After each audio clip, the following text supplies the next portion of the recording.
Welcome to Fly on the Wall podcast. I'm your host, Chris Sonkson, CEO and founder of Church Boom. Here you get to sit in on a live coaching session as I coach pastors through the ministry challenges we all face. If you find this podcast helpful, please make sure to like, subscribe, and share. Today, I'm so excited to have my friend Dave Novak. He has a great church up in Sacramento, California. And today we're talking about how to take advantage and to get the most out of those big days that we do. Christmas, Easter, all the big days that we kind of count on. How do we get the most out of those days? It's a great conversation. Hope you enjoy it. How can I help you today, man? What's on your mind? Well, we're gearing up for Easter, and we're getting some things set in place as far as promo and such. But the big thing I wanted to pick your brain about was, what are some strategic things that you have done? Do you encourage pastors and teams to do going into Easter, and then even what you're looking to pull out of Easter so that you get some traction with growth?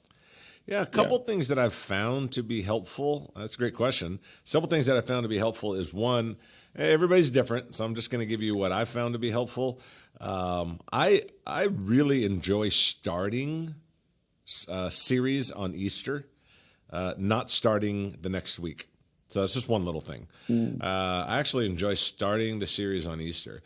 I enjoy starting a series on Easter that I think is obviously you got to relating it to the resurrection. You're relating it to the narrative of resurrection, but you're starting something on that day.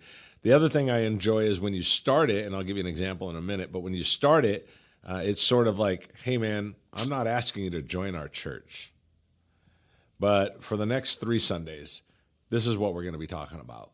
And I get it, you might not want to join church, but our services are literally, our service is about an hour and 15 minutes long. So I think your life is worth a 3-hour investment. And we kind of do it that way.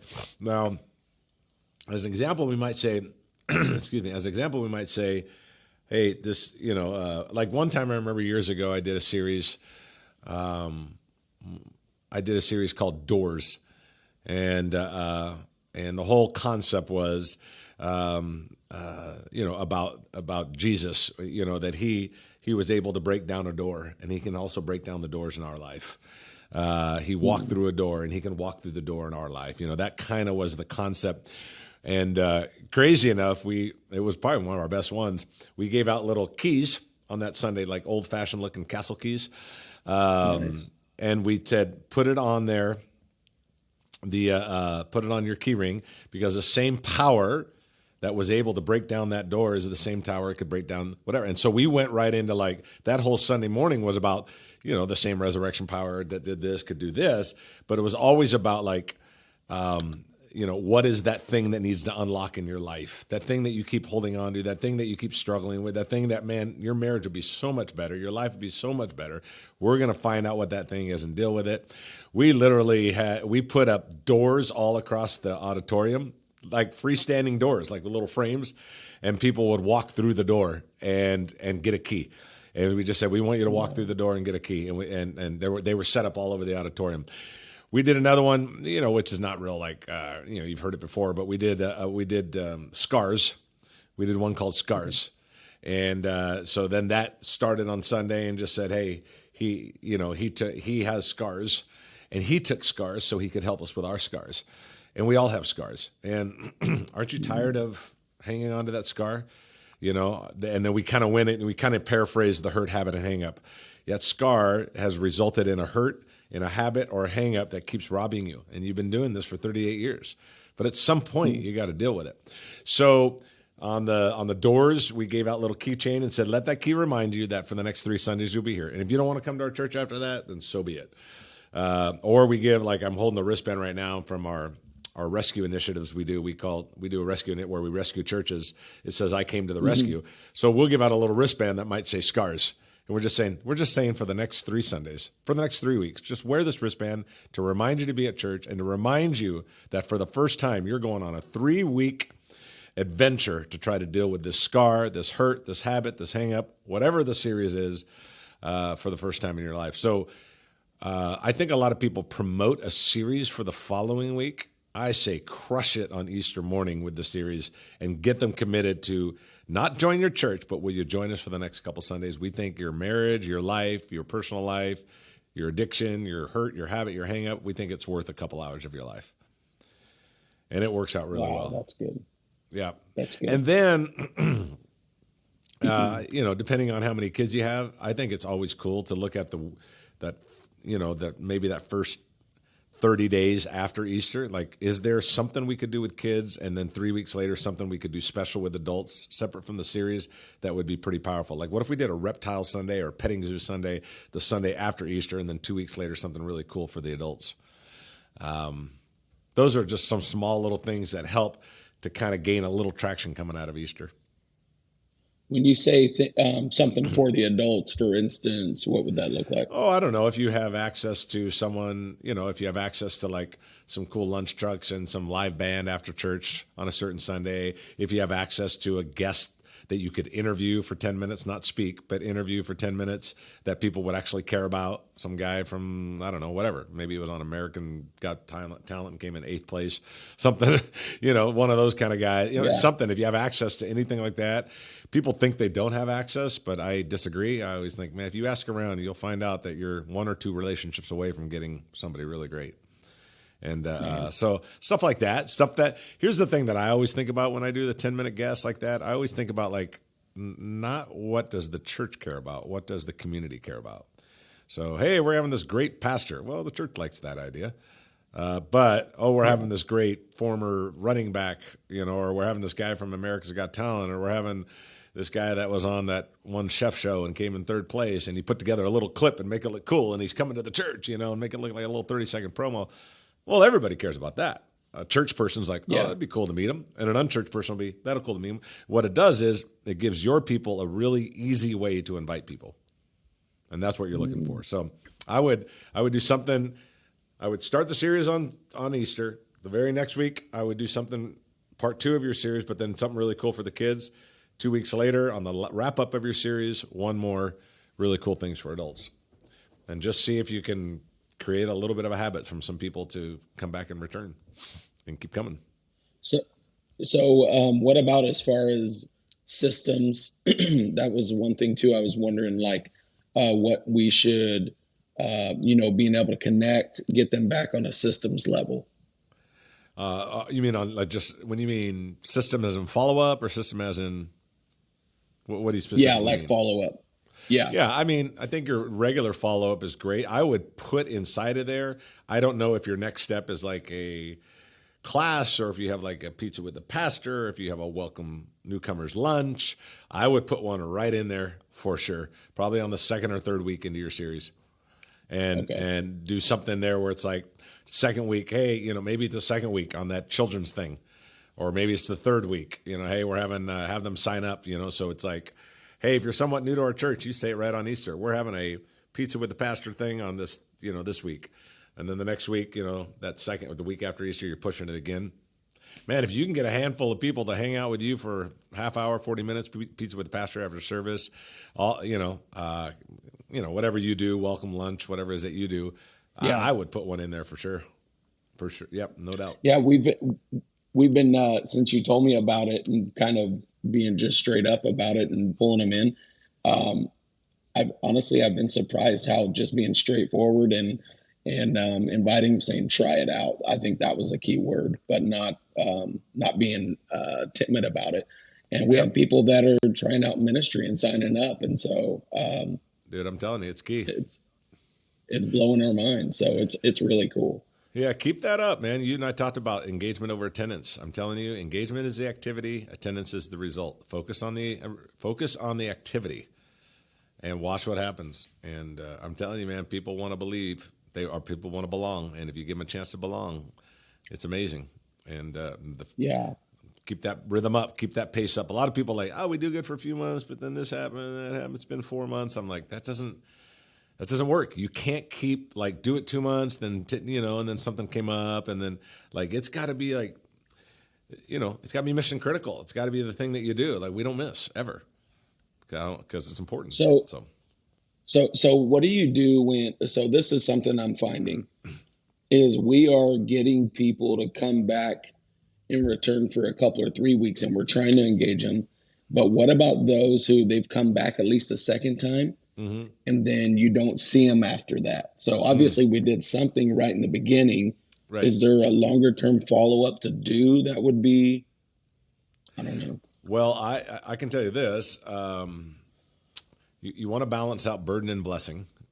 You want to be a blessing to them. You don't want to be a burden to them. Right. But man, if you, at wherever you're at in the stage of the church, if you're able to track that, I would invite them out for one or two more. I wouldn't do it forever, but I'd invite them personally. I'd invite them out for one or two more pizza with the pastor or next step or whatever it is you do. I'd invite them to that. I would. So be okay with inviting them to a couple of them. Yeah, absolutely. Hey, man, I know you weren't able to make it last time. Hope you can make it to this one. Send them a text. Hey, this is so and so from the church. Hope I know you weren't able to make it our pizza with Pastor. Man, I know Pastor Dave would love to hang out with you. It's going to be on this Sunday. Let me know if you're able to make it, man. I'll get you the details. Yeah. Just very casual, kind of a copy paste that you do with text and send it out to your 10 people you're following up with. Absolutely. I wouldn't keep it forever. Okay. And if you're annoying them, they'll let you know. And if they don't respond, after you invited them two times to a couple different things, then, then maybe there's moved on. You move on. But I would definitely, you might have caught them at the wrong time. They may have come twice, but then you don't see them 3 weeks because they have three things going on. It's not like they made it a priority yet in their life. So who knows? They Right. might find it as a blessing. But, Right. you'll find that balance for sure. Absolutely. Okay. But don't be What do afraid. you what do you what do you think about doing baptisms on Easter? What are your thoughts on that? We've done it before. I Yeah. don't know, Well, or following it. I like it from a sort of visible spiritual sort of component. I think that's really a cool thing to do. I think it's a somewhat missed opportunity for attendance and guests because Easter's an automatic, but the week after Easter is not an automatic. Right. So does it really bolster your attendance on Easter? I'd rather bolster it the week after Easter because Easter's an automatic. And I'd rather man, you want to do that? You might get some people in there that even are there for the first time on Easter, or they're only your Easter Christian once in a while. People that show up, bro, promote baptism the next week. Maybe it's like, you know what, I've been talking about it for 4 years. I'm doing it next week. Well, they come, they get baptized. It's a spiritual moment in their life. They invite 5 of their friends, do that whole thing. I think I would not put it on Easter only because Easter's automatic. You know, and that's Okay. just everybody's different, but I wouldn't do it. I Okay. personally I would do it the week after. So do you think, because I have thought about doing it after, but at what point is it too far out from Easter to where, should it be probably, hey, next week we're doing it? Or, Yeah, I would say within 1 or 2 Sundays after. I mean, if the okay, very next Sunday you had something going on for the kids, you can still have baptism going on. I mean, you can do two right. things, or you might do it on that 2 weeks after. I mean, you got to play with it with your team and figure that out. But just kind of look at Easter 30 days. What are we going to do in those 30 days? That we Okay. might pick up, some people that at least check it out. We might pick up, get to see a little bit of a bump as a Okay. result of Easter.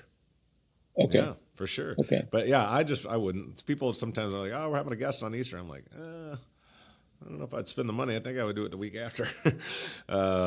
So Yeah. that's one thing I'm kind of challenged with too. It seems like things that we were trying to be creative this year with.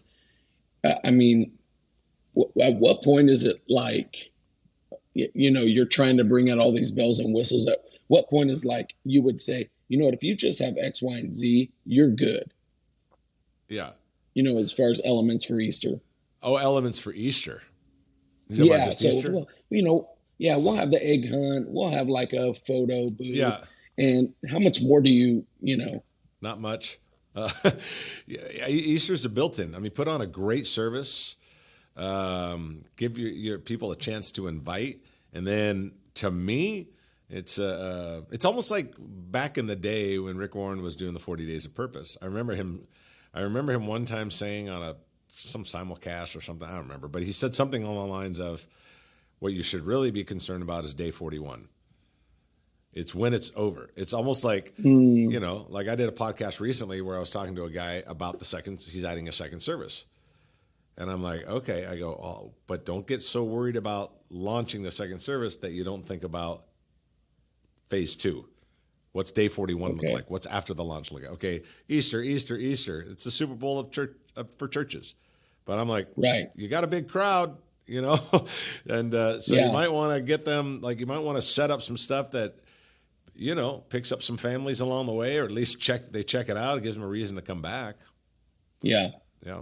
And that's really helpful. Yeah. Because, we can get in a spot to where you almost feel the pressure. You got to pull out the bells and whistles, and, and it's like, how much are we spinning our wheels just to try and do that when we have a crowd coming? We years ago, I'm going to say probably a good 10, 12 years ago, I'm speaking regularly at the campus, at one of our campuses, and we'd gone like 3 years in a row just putting on the biggest Easter weekend possible. Like, dude, it went from Easter egg hunt to Easter egg hunt and pony rides and all sorts of madness. And next thing you know, we're writing fat checks.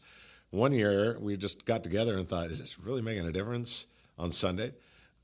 So the next year, we literally didn't do anything. I think we did an Easter egg hunt maybe, but we just canceled almost everything else, put on a great Sunday morning, put all our money into the weeks following, and it didn't affect our attendance on Easter. It matched what we did the year before. And I'm like, it cost a lot of money the year before and cost hardly anything now, and we got the same result. I'd rather put the money in the weeks to follow if I'm going to put it anywhere. Personally, again, everybody's different, but that's my personal. No, it gives some relief, because we were, that's where we've kind of been on the fence on. How much are we spending all this money all for one day, and putting all this energy in, and then what next? Yep. I think it's I think on Easter there's sort of it's kind of a weird phrase, but there's sort of a good enough line that you get to, it's like, they're going to come. And, I think, man, hey, deliver and put out some great worship and make sure you put on, you're putting your best foot forward for sure. But bells and whistles, I don't know, man. I'd rather throw the bells and whistles in the week after Easter, or at least, put this, kind of spread it out over 30 days and see and I'm not going to say it works perfectly, but if I'm going to dig the ditch somewhere and, put in the effort, it's going to be put on a great service for Easter, maybe do an Easter egg hunt, who knows? Probably families love that, and I think that's good for your church. I wouldn't count on that as an outreach. I'm sorry, rephrase that. I wouldn't count on that so much as an outreach. I think it does have some element to it, but it's a great time for your people. And they'll invite people, and it'll give them a reason to invite. Now, it's not to your church, but at least teaches them to do that. Makes a statement in the community, and it really doesn't cost very much an Easter egg hunt. And I think that's cool. But then take whatever money you were going to go all crazy with, like we did with pony rides and all sorts of crazy stuff, and put it in the weeks to follow. And it's so funny, because we were working on pony rides and coming up empty. Kill the pony ride. Oh, dude, that helped so much, man. So we're like, we fell short, man. So now it's like, maybe it wasn't so bad. Yep, I get it. Yep, absolutely cool. What else, man? What else you got today? That was the big thing going into Easter. What would you say? So in the weeks building up to it, we've just kind of had our normal just campaign through. We didn't push invite as much as I would like to. But what are some creative ways to get people to really be encourage? How do I really encourage them and empower them? Like, man, bring someone with you, and how to invite. Yep. Rather than just, we can do the social media promo and put it out there, and then. Right. Here's one thing, Dave, I think is important. I think Easter, Christmas, Mother's Day, and maybe a couple other what I call big days during the year, give your people a reason to invite. Like, it makes it easier. It's kind of like a soft toss, in baseball. Like, I can't make it any easier for you to hit this ball. Here it is, type of thing. Right. I think that's good. I think it's good to do. But I think a bigger question, David, is beyond any holiday is, are we creating the culture of invite? Because if culture is just an event, if it was as easy as making invite cards and putting them on everybody's chair, then all the churches in America would be growing. But it's not that easy. Because really what you're trying to change, which is the long game, you're trying to change, and I think it's part of discipleship, you're trying to change the culture of invite where it's just normal in your church and people begin to foster that in their life. That's what you're asking for. That is way the bigger end game than a one-time deal that you're pushing, giving out invite cards, doing all that stuff. But the long game, the more, I don't say permanent fix, but the more fruitful fix, the better thing is, how do we actually change the culture so that it's a culture in our church? And that to me is a much bigger question.